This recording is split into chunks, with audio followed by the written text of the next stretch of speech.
Digital. Hoy tenemos el placer de conversar con Fausto Lupera, quien es expresidente del Parlamento Andino y en julio próximo asume nuevamente la presidencia del Parlamento Andino, pero sección Ecuador. Señor Lupera, bienvenido a Periodista Digital. Gracias, un cordial saludo a todos los amigos que tienen la oportunidad de ver este prestigioso programa. Gracias a usted por esta invitación. Aprovechando su estada breve aquí en Madrid, queremos aprovechar para entrevistarlo sobre este libro que ha sacado recientemente, Crónicas de una gran farsa. Y creo que trata sobre la actual situación de Ecuador, el montaje, digamos, el autogolpe que hizo el presidente Rafael Correa. Cuéntanos un poco de este libro. Bien, miren, efectivamente considero que el Ecuador necesita un baño de verdad. No es como internacionalmente trata de pintar Rafael Correa a través de todos sus medios que los tienen confiscado. Y sobre todo porque hay poca divulgación, existe una censura para los medios de comunicación en Ecuador y esto pues hace que nosotros no podamos realmente hacer que todos los hermanos latinoamericanos y del mundo en general conozcan la realidad de qué es lo que está pasando en Ecuador. Y en mi libro revelo los 4 años de Rafael Correa, que durante todo ese lapso lo único que ha hecho es promesas, campaña permanente y sobre todo utilizando recursos del Estado, hacer sus cadenas sabatinas que todos los sábados denigra, insulta a los medios de comunicación colectiva, a los políticos que hacemos oposición y a todos los ecuatorianos en general que no están de acuerdo con la política de él. Es decir, no existe democracia, no existe libertad de expresión. Ahora mismo me acabo de enterar que el día de ayer ha seguido juicio a 2 autores, Zurita y Calderón, que escribieron un libro sobre el Gran Hermano, sobre los negociados del hermano de Rafael Correa, y han sido demandados por $10 millones. Es decir, si todos nosotros queremos decir algo, pues existe la persecución política a través de la Fiscalía General del Estado, a través de las Cortes de Justicia y a través de todos los estamentos que controla Correa en el Ecuador. Esto es lo que queremos que nosotros, el pueblo ecuatoriano y el pueblo internacional, sepan la realidad de qué es lo que está pasando en el Ecuador. Señor Lupera, hay un tema en especial que habla en su libro y que es de actualidad, que ha sucedido hace poco, este supuesto golpe de Estado que le dieron a Correa. Conversé con Lucio Gutiérrez, quien en ese entonces se encontraba en Brasil, vía telefónica, y claro, comentó de que esto era un montaje, ¿no? ¿Qué nos puede decir ustedes sobre este tema? Bueno, esto es algo que realmente ha desprestigiado y ha desacreditado al Ecuador, porque un jefe de Estado no debe prestarse para este tipo de acciones totalmente ridículas, porque al nivel de todos los medios de comunicación salió la forma como Correa se saca la corbata y desafía a la policía y dice «mátenme». Esto no lo puede hacer un presidente de la República, pero claro, Correa nunca estuvo preparado para ser presidente de la República y esto nos ha denigrado completamente y nos han hecho quedar mal. Hemos sentido vergüenza ajena. Yo viajo prácticamente por todo el mundo por mis funciones en el Parlamento Andino y créanme que recibimos solamente críticas, pero Correa se ha empecinado a decir que fue un golpe de Estado. Primero, no puede ser golpe porque nadie, absolutamente nadie, a no ser su círculo íntimo que él tiene, sabía que Correa ese día jueves 30 de septiembre iba a ir a un destacamento policial, al Regimiento Quito, a tratar de calmar a los policías que con justa razón estaban haciendo reclamo porque se le estaban coartando todos sus derechos de su sueldo y de ciertos beneficios. Fue allá Correa cuando pudo haber mandado perfectamente a su ministro de gobierno o al comandante general de policía, pero él es el apagafuegos, él es el bombero número 1 del Ecuador que quiere apagar todos los fuegos. Esto es lo que Correa, por no ser un estadista, sino un mediocre profesor universitario, llegando a la presidencia, él cree que él puede hacer todo y no sabe que ya en funciones de presidente de la República son otras las funciones que él debe cumplir y no aquellas que hacen que el Ecuador quede en ese predicamento. Por supuesto, no fue golpe de Estado, pero claro, cuando Correa llega y desafía a la policía, pues la policía con justa razón también se enerva y ahí fue lo que le atacaron a él con ciertos golpes, etcétera, que créame que aquí me trae a colación lo de Fuente Ovejuna. No hubo culpable ninguno. ¿Quién mató al gobernador? Pues todos a una, Fuente Ovejuna. Eso es lo que pasó allá. La policía se sintió ofendida y le reclamaron a Correa. Pero Correa, claro, no pudo regresar al Palacio de Gobierno porque ¿cómo va a regresar? Vejado, pegado, ¿cómo iba a llamar a la rueda de prensa a decir me pegaron o me golpearon? No, entonces hizo el show para quedarse en el hospital militar, que eso es un genocidio tremendamente grave que tiene que ser estudiado y demandado ante la Corte Internacional de Justicia, porque Correa no pudo haber jamás ordenado que ataquen el hospital para salvarle a él, supuestamente porque estaba secuestrado. Nunca estuvo secuestrado Correa, porque recibió a sus ministros, recibió a sus asambleístas, porque firmó un decreto y sobre todo porque tenía su teléfono perfectamente para comunicarse. Eso no es secuestro, de manera que todo es una payasada de Rafael Correa, como está acostumbrado a todos sus actos de crear una imagen totalmente diferente, hacer el show. Y esto lo imita perfectamente bien a Chávez, porque es su íntimo amigo, y yo creo que quizás Chávez le dijo, no regreses al palacio, quédate ahí hasta la víctima para que el pueblo ecuatoriano aún te aprecie más viendo el sacrificio y el esfuerzo que hiciste y a exponer tu vida. Él fue, y yo creo que no era el asunto para que él, como presidente de la República, se exponga a un vejamen de esa naturaleza. De manera que no hubo secuestro. ¿Y por qué? Un coronel de policía dio declaraciones a CNN y dijo que no era secuestro, ahora está preso y le están acusando de ser él el autor del supuesto secuestro. Y también están algunas personas, el mayor Fidel Araujo, etcétera, muchas personas inocentes que están pagando la ira de Rafael Correa y sobre todo la inexperiencia, y claro, él tiene que salir ganando de esto, y como tiene la justicia en sus manos, hacen lo que les da la gana en el país, que realmente me da pena, mi país, Ecuador, que es un país maravilloso, pero mal gobernado por Correa. Señor Lupera, a colación, es muy curioso, por ejemplo, un secuestro, que el secuestrado pueda hablar, ¿no? Y encima que pueda salir a un balcón con un megáfono a hablar. A incitar a la gente, así es. Puede recibir gente. ¿Por qué cree que el presidente de Ecuador ha montado todo este show? Mire, él estaba perdiendo la popularidad y en ese momento se estaba llamando a una revocatoria del mandato que lo estaba haciendo un periodista ecuatoriano, Carlos Vera, y comenzó a sentir que en verdad se le venía el mundo por encima, porque si había la consulta popular, él era en este momento separado del poder, y claro, hizo este show mediático a fin de él tener cierto tipo de pena del pueblo ecuatoriano, que le digan, pues pobrecito Correa. Pero hablando ya de la revocatoria del mandato, él a través del Consejo Nacional Electoral impidió que el periodista Carlos Vera haga la revocatoria del mandato, porque algo totalmente inaudito, trató y logró de que el Consejo Nacional Electoral dé una disposición a fin de que él no pueda reunir el 1.500.000 firmas que se requería para la revocatoria del mandato. Es decir, Correa se la sabe completa, porque tiene de profesor a Castro 52 años en el poder, a Chávez 12 años en el poder, y claro, pues Correa está aprendiendo, y creo que es un buen discípulo, porque están haciendo las mismas cosas de ellos para perennizarse en el poder y tratar pues de quitar al ecuatoriano las libertades y que se vive en democracia.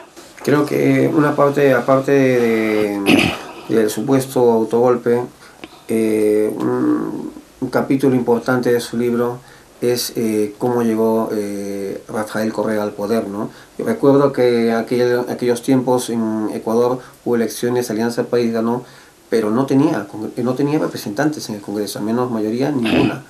Y aquí lo explica, prácticamente nos podría memorar un poco cómo llegó él. ¿Cuál fue la farsa?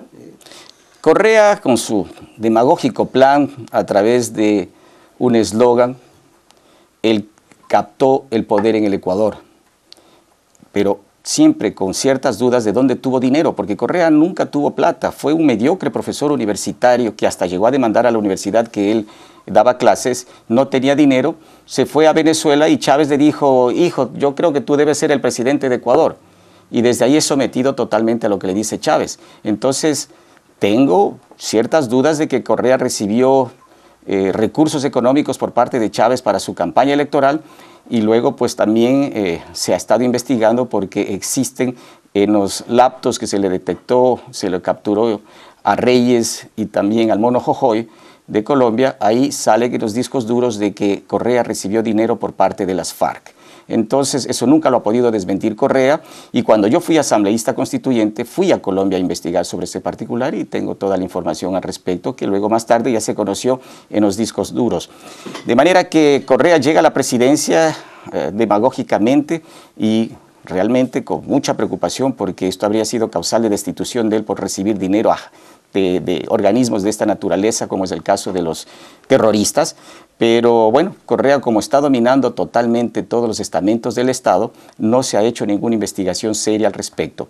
Correa llega sin diputados y cuando ya está en el ejercicio de la presidencia, compra conciencias. Y esto es una de las cosas que me motivó a regresar a la política, porque yo no he sido funcionario de ningún gobierno, ni de Lucio Gutiérrez, ni de los gobiernos anteriores.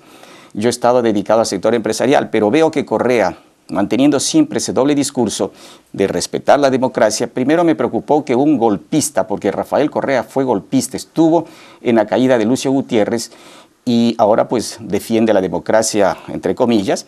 Y luego más tarde Correa, a través del Consejo Supremo Electoral, que era en esa época, planifica todo para destituir a 57 diputados, que esto jamás en la historia de las democracias de ningún país se ha visto, que saca completamente a todo el poder legislativo y pone a los alternos y los reúne a todos estos alternos en un hotel cerca de Quito, y cuando la prensa descubre todo esto, los diputados alternos se tampan con los manteles, por eso que es conocido con los diputados de los manteles, porque se taparon porque la prensa les estuvo filmando todas sus reuniones y salen pues en precipitada carrera, y estos más tarde asumen las funciones de diputados y son los que más tarde le dan paso para que Correa haga la consulta, haga la asamblea constituyente. Es decir, siempre con artimañas, Correa logra ciertos aspectos que son totalmente contrarios a una verdadera democracia. Y esto es lo que me motivó a mí regresar a la política,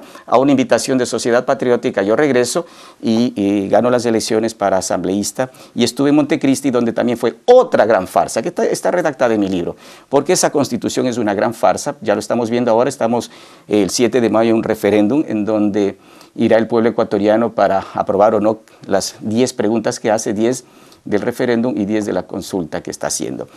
5 y 5, son 10 las preguntas que son totalmente inconstitucionales. Y aquí valga la pena que ustedes sepan que Correa dijo que la constitución que salió de Montecristi será para 300 años. No han pasado ni 3 años y Correa ya está reformando porque quiere captar más poderes todavía, engañándole al pueblo ecuatoriano. Pero esto como entre comillas, cargarse al Congreso y crear su propia asamblea, ya lo hizo Venezuela, ya lo hicieron en Bolivia, lo han hecho en Ecuador. Parece que es como si todas estas naciones bolivarianas tuvieran el mismo esquema, el mismo patrón, ¿no? Bueno, efectivamente, ese es uno de los puntos que yo analizo aquí al ALBA, que yo al ALBA le considero CACA, CACA, Club de Amigos Comunistas de América. Esa es la sigla que yo le doy al ALBA porque no aporta absolutamente nada, a no ser a los intereses de cada uno de estos gobernantes. Recordemos en 1990 el Foro de Sao Paulo, donde se reúnen todos estos izquierdosos, todos terroristas, todos estos revolucionarios, y desde ahí surge la idea de perennizarse en el poder a través de este tipo de gobiernos socialistas, comunistas, pero que en definitiva no han sido ni lo uno ni lo otro, sino listos, vivos, oportunistas y populistas. Esto es lo que son.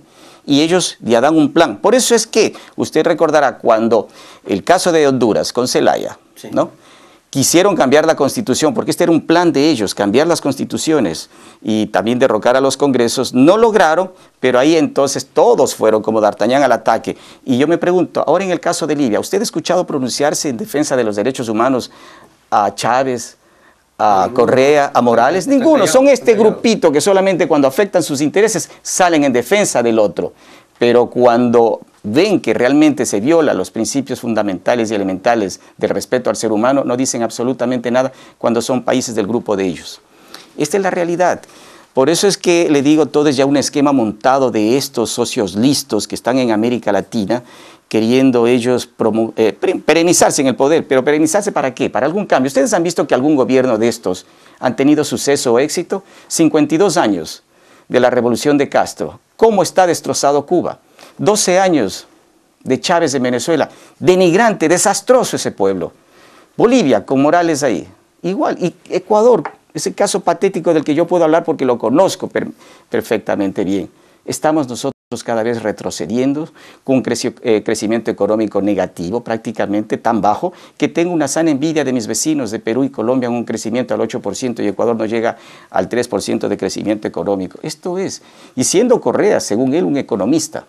De manera que es preocupante porque si es economista el país debería estar en muy buena situación económica y que gracias al precio del petróleo el Ecuador se ha mantenido, pero si no, el Ecuador tendría en este momento pues un país con una pobreza total. Si ya tenemos la pobreza, pero bueno, les digo que nosotros salimos gracias a los inmigrantes que aportan económicamente más de 3.000 millones de dólares anuales, el ingreso de petróleo que llega a los 4.000 millones y así. Esta es la forma como el Ecuador está salvándose, pero no porque tengamos nosotros un buen dirigente, un buen gobernante, que al contrario hace que el rico sea pobre y el pobre sea más pobre. Esta es la doctrina de estos socios listos que quiere es perenizarse en el poder por intereses netamente personales y no por intereses de país. Precisamente estos ingresos, ¿no?, de los emigrantes y también del petróleo, un gran ingreso, una fuente de divisas podría ser el turismo, ¿no? Por supuesto, porque, así es. He estado 6 veces en Ecuador, he estado en casi todo el país, he escrito sobre Ecuador mucho, sobre turismo, y es como lo decía un experto en turismo español que lleva una feria en Torremolinos, decía, y él lo dijo en Ecuador, que Ecuador es como un mini continente, es un continente en miniatura, ¿no? Tiene todo, ¿no? Y para explotarlo de tal manera que podría vivir tranquilamente incluso hasta el turismo, ¿no? ¿Qué pasa allá? Efectivamente, mire, la industria blanca, pienso yo que debería ser la industria que se fortalezca en el Ecuador, pero no le han dado absolutamente nada de importancia. Y no solo este gobierno, los anteriores gobiernos también. Tenemos las Islas Galápagos, tenemos nosotros todo tipo de clima, 4 regiones increíbles, usted lo dice, todo un continente. Tenemos la región insular, la región costera, la región interandina de los Andes y la región oriental. Tenemos una riqueza extraordinaria, somos un país maravilloso, pero ¿con qué gente que tenemos, señores, que nos gobiernan? Este es el problema. Y en el caso patético de Correa, no ha dado importancia absolutamente a nada. Él dijo que va a ayudar para el ITT, para que no se explote el petróleo y estaba pidiendo dinero a todos los países del mundo para que no sea afectada la flora ni la fauna, es decir, el ecosistema. Pero ¿quién va a apoyar? Es que esto no entiende Correa. ¿Quién le va a dar dinero a Correa sabiendo que ha malversado totalmente los recursos del Estado? Y claro, él dijo que si no le daban esos recursos, él iba a explotar el petróleo que existe dentro de una franja vecina con Perú, que es el ITT. De manera que mientras esté Correa en el poder, nosotros no vamos a tener iniciativas de ninguna naturaleza por apoyo y aporte de otros países, porque todo el mundo sabe que con Correa, que es lo mismo que con Chávez, que es lo mismo que Morales, que Ortega y que Castro, no van a confiar. Y eso es lo que no han entendido estos socios listos, de que Ecuador necesita cambiar un giro total hacia un crecimiento económico y hacia un desarrollo, pero no peleándose con los Estados Unidos, porque primero es nuestro primer socio comercial y nosotros no hemos firmado ningún tratado de libre comercio. Ya lo hizo Perú, Colombia solo está esperando la aprobación del Congreso. Venezuela se retiró del Pacto Andino justamente porque Perú y Colombia habían ya iniciado las conversaciones para el Tratado de Libre Comercio. Miren, el ATPDA, que son los tratados de preferencias arancelarias, nos ha cerrado las puertas de Estados Unidos. No tenemos nosotros una negociación, Ecuador, con la Unión Europea. ¿Por qué? Porque se han cerrado y sin embargo han fortalecido el ALBA a través de una moneda que llaman el Sucre, Sistema Único de Compensación Regional, que no sirve absolutamente para nada. Pero siguiendo la corriente de Chávez, lo único que han hecho es cerrar puertas para las negociaciones. Miren, y por eso es que no les llamo ni socialistas ni comunistas, sino oportunistas y vividores, porque el caso más patético, el de Chile, con Bachelet, tuvo 55 convenios multilaterales y bilaterales. Y miren cómo está Chile, un país socialista. Pero países de socios listos, ese es el problema, porque todo quieren es llevar todo hacia su molino y lo que es más, pelearse con los Estados Unidos cuando aquí nosotros tenemos que abrirnos en un mundo globalizado. No podemos cerrarnos nosotros con ningún país, sino todos somos complementarios unos con los otros. De manera que mientras existe esa mentalidad, nuestros pueblos van a permanecer completamente estancados. Hay un tema que me preocupa mucho en Ecuador y me preocupó más la última vez que fue la inseguridad. Normalmente hace unos años podías caminar tranquilamente, incluso en Guayaquil, que voy mucho, y en esta ocasión, el año pasado, en septiembre, justo antes del autogolpe famoso, ¿no? era la inseguridad. Muchos periodistas de turismo que vinieron de todas partes del mundo coincidían en lo mismo. ¿Qué está haciendo el gobierno? ¿Por qué hay tanta inseguridad? ¿Por qué hay tantos robos? Secuestros express. ¿Cómo están las cosas? Miren, esto es muy preocupante, pero no surge de ahora. Sí. Esto surge desde la Asamblea Constituyente de Montecristi en Manabí, en donde Correa permite que ingresen todo tipo de ciudadano, hablando de la ciudadanía universal, cuando él perdona a aquellos que consumían droga hasta por 2 gramos y sale una cantidad de gente amnistiados, ¿no? Y está creando cierto tipo de inseguridad en el momento también en que prohíbe que cualquier ciudadano ecuatoriano pueda portar armas. Es decir, los únicos que portan armas son los delincuentes, pero un ecuatoriano ya no puede portar armas. Es decir, ha tomado medidas. No, ni con licencia ni nada. No, solamente lo pueden tener el que tiene licencia dentro de su casa. Es decir, ha dado facilidades. Después, él cambió el de robo a hurto, en donde si le roban un celular menos de $600 no es delito, sino simplemente una pequeña infracción. Y esto ha permitido, a través de todas estas medidas de estos socios listos, que lo han hecho también en el resto de países mencionados por usted. Entonces son medidas demagógicas y esto ha producido una gran cantidad de gente de otros países que vengan, sin querer peyorizar a ningún país, pero al momento que permite con fronteras abiertas que vengan sin saber un pasado judicial o sin saber antecedentes, sino que vengan, entonces aquí es lo preocupante, porque tenemos gente de todas partes que han entrado al Ecuador creando una gran inseguridad. Y lo que es más, en complicidad con funcionarios del propio gobierno de Correa. Miren, yo le puedo decir que dio una cantidad de salvoconductos a gran cantidad de gente de Colombia que estaban vinculados con las FARC. Y en mi sorpresa fue en las últimas elecciones cuando tenían un padrón electoral de cierto número de electores.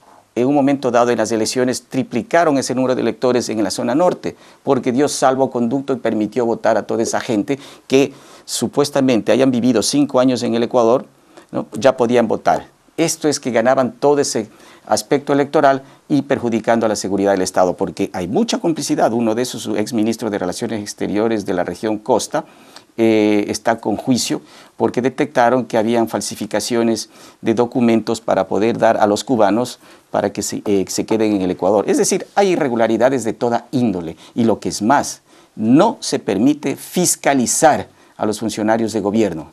En la Asamblea Constituyente, cuando yo estuve, nos negaron fiscalizar a los ministros. Ahora, en la Asamblea actual, no existe fiscalización de ninguna naturaleza. Es decir, todo aquello que va a afectar a este gobierno, el gobierno impide. Y no ha habido fiscalización de ninguna naturaleza. Hay 2 o 3 chivos expiatorios que han sacado ahí porque ya no han estado con Correa, que lo han mandado a la hoguera. Pero a aquellos que nosotros sabemos que han cometido irregularidades no permiten porque tienen mayoría en la Asamblea y en la Asamblea no dan paso para fiscalizar. Ahora hace poco hubo también una denuncia de que la Corte Constitucional, que es el órgano más alto para los aspectos judiciales, se detectó de que habían recibido una coima para sacar un fallo a favor de una cervecera de Ecuador. Eso ha quedado como que no ha pasado absolutamente nada. Es decir, la corrupción campea en el Ecuador, socapado por gente del propio gobierno de Rafael Correa. Y por supuesto, le digo, los delincuentes ahora en el Ecuador pues viven felices y tranquilos, hay sicariato, existe totalmente lo que en Colombia denominan vacuna, pues ahora en la región fronteriza tienen que pagar, pero no son colombianos, ya son gente que realmente nos preocupa porque se los detiene y enseguida salen a través de mecanismos que se utiliza, que es la prevención preventiva, y que solamente pueden estar detenidos 24 horas y que, como le dije, los robos son menores y ya no se convierte en delitos, sino simplemente en una infracción. Estas son las medidas de Correa, este es el grave problema que tenemos en el Ecuador y por supuesto si es que seguimos así, el Ecuador va a ser un país de altísimo riesgo que impide al turismo y porque le relaciono al turismo. Yo voy a un país donde me siento seguro, donde tengo seguridad jurídica, seguridad ciudadana, pero cuando no tengo eso entonces ahí tenemos las consecuencias de que ha disminuido completamente el turismo en el Ecuador, siendo un país extraordinariamente rico, maravilloso, con la gente que tenemos los ecuatorianos, pero que estamos divididos, que estamos vejados, que estamos menospreciados por quien debería ser llamado a unirnos a todos los ecuatorianos, como es el caso de Rafael Correa. Es sorprendente, ¿no? Lo que dice usted de que han sido liberados, o sea, todas aquellas personas, pequeños traficantes, hasta 2 kilos de cocaína, ¿no? Y esto quizás trae a colación algo que en Ecuador se sabe, pero en muchas partes del mundo quizás no, y muchos que nos estén viendo tampoco lo saben, que el padre del presidente Correa estuvo preso por narcotráfico también, ¿no? Así es, estuvo preso en Estados Unidos. Y bueno, después el padre se suicidó, el padre de Rafael Correa, pero no quisiera hablar sobre asuntos familiares, que soy muy respetuoso. Vamos a lo que está sucediendo en el Ecuador con un resentido social como es Correa. Y bueno, dicen también que tiene frustraciones, un resentimiento social y una frustración sexual. Eso dicen, pero la verdad es que es preocupante, porque ¿cómo puede él vejar a las mujeres? Un hombre que ama a la mujer, lo único que tiene que hacer es respetarla, tratar siempre de, en todo nivel, pues de elevar siempre todos los aspectos del sexo femenino, pero hay un cierto resentimiento, entonces claro, nos crea una cierta duda. En Madrid, con Casa América, tuvo un rifirrafe con un ecuatoriano que respetó algo. Creo que le dijo sí, idiotas como tú, le dijo, sí, idiotas como tú. Y lo acaba de suceder ahora recién en Babahoyo, a una persona que le dijo, sos fascista. Ya lo enjuició, está enjuiciada esa persona. O sea que, y decirle fascista no es malo, porque no tiene nada que ver, son doctrinas políticas que hay que respetarlas. Por eso yo no hablo del comunismo, no hablo del socialismo, porque son doctrinas. Y yo como demócrata respeto a todas ellas. Pero sí estoy en contra de estos socios listos, de estos oportunistas, de estos vividores y de estos populistas que con dinero del pueblo se aprovechan para promocionar y perenizarse en el poder. Hay algo para finalizar, señor Lupera. Pero el resto, el Ecuador entero no se da cuenta de lo que está pasando. Bueno, es que Correa tiene incautado 5 bancos y 15 medios de comunicación.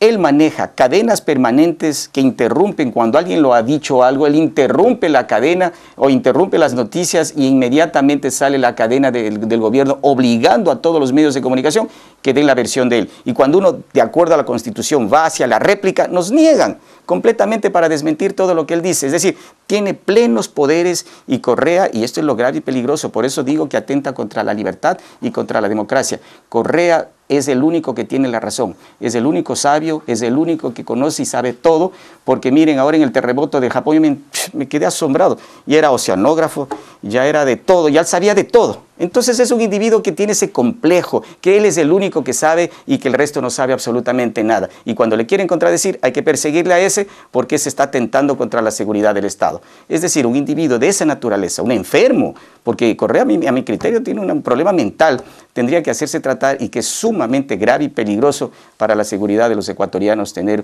un individuo de esa calaña como presidente de la República. Para finalizar, es algo que se me había quedado en el tintero, que no solamente lo he visto en el libro, sino que también lo escuché comentar en Ecuador la última vez que estuve, es esto llamado los comités de apoyo a la revolución, algo como... Los CDR, los CDR en Venezuela y en Cuba principalmente, que se nacieron de ahí. Ya en Ecuador? ¿Qué está pasando? Bueno, considero que sí, porque él ha formado ya células, ¿no?, de apoyo hacia Correa y de gente que ha venido. Mire que hay una gran cantidad de cubanos que están viviendo cerca del aeropuerto de Quito. No es por nada, estarán ahí por alguna razón estratégica de defenderle a Correa de cualquier momento que quieran pues destituirle a Correa, porque el pueblo ecuatoriano está cansado, se pelea con todo el mundo, se peleó con iglesias, se pelea con los indígenas, se pelea hasta con los propios militares.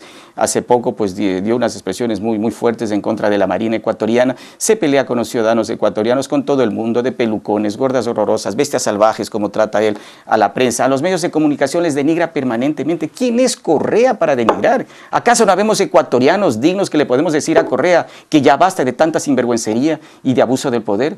Por eso es que me veo obligado yo a permanentemente, en todos los foros que tenga, decir quién es Correa, porque dentro del Ecuador no tenemos oportunidad. A mí ya no me invitan a ningún medio de comunicación, siempre soy invitado por RCN de Colombia, por todos los medios extranjeros, pero ya en Ecuador no me invitan porque Correa ha puesto miedo a todos los canales de televisión. Este libro mismo prohibió que se vendan en ciertas librerías y lo que es más, no permite que yo, pagando en los medios de comunicación, haga promoción de mi libro. Esto es lo que en un país que deberíamos vivir en democracia, no lo tenemos cuando en el doble discurso él sale fuera del país a decir que se vive en Ecuador en un paraíso, pero no sé en qué paraíso vivirá Correa porque estamos viviendo inseguridad, como usted bien lo manifiesta, en una falta de garantías y libertades para nosotros de expresar y decir lo que pensamos. Y lo que es más, Correa no entiende que un gobierno necesita tener oposición. Y si no hay oposición, hay que crear la oposición. porque es fundamental la retroalimentación para que el país pueda marchar mejor, los países en general puedan marchar mejor. Por eso mi admiración a Colombia, mi admiración a Perú, mi admiración a todos los países libres que viven en democracia en América Latina y en el mundo en general. Lamento que su posición en Ecuador no clara le haya traído problemas, creo que incluso hasta han atentado por su vida, ¿no? Así es, he tenido 2 atentados criminales y el 30 de septiembre tuve un atentado que gracias a Dios estoy con vida todavía. Me secuestraron en la noche porque decían que yo, miembro de Sociedad Patriótica, tenía algo que ver con el secuestro de Correa. Quería, como les dije, buscar chivos expiatorios. Le culparon a Lucio Gutiérrez y Lucio Gutiérrez estaba en Brasilia, justamente, así es, justamente él estaba de observador de las elecciones de la primera vuelta de Brasil. Y claro, pues tenemos nosotros un militante o simpatizante de Sociedad Patriótica como es el mayor Fidel Araujo, que pasaba por ahí, está preso todavía. Y claro, persigue a todos aquellos que le decimos a Correa que no fue secuestro. Lo que pasa es que Correa confunde el golpe de Estado con el estado en que quedó después del golpe que le dieron en la policía. Señor Lupera, muchas gracias por visitarnos aquí en Periodista Digital. Digo Madrid porque la entrevista que hice a Lucio Gutiérrez en Ecuador, mucha gente habló de que nos la habíamos inventado. Y estamos en Madrid con el señor Lupera. Muchas gracias por visitarnos y ya sabe, tiene las puertas abiertas de este canal. Gracias y a toda esta gran oportunidad que dan a los ecuatorianos y a todos en general en el mundo, pues sea siempre uno de los bastiones fundamentales para luchar por la democracia en todos nuestros pueblos. Muchísimas gracias.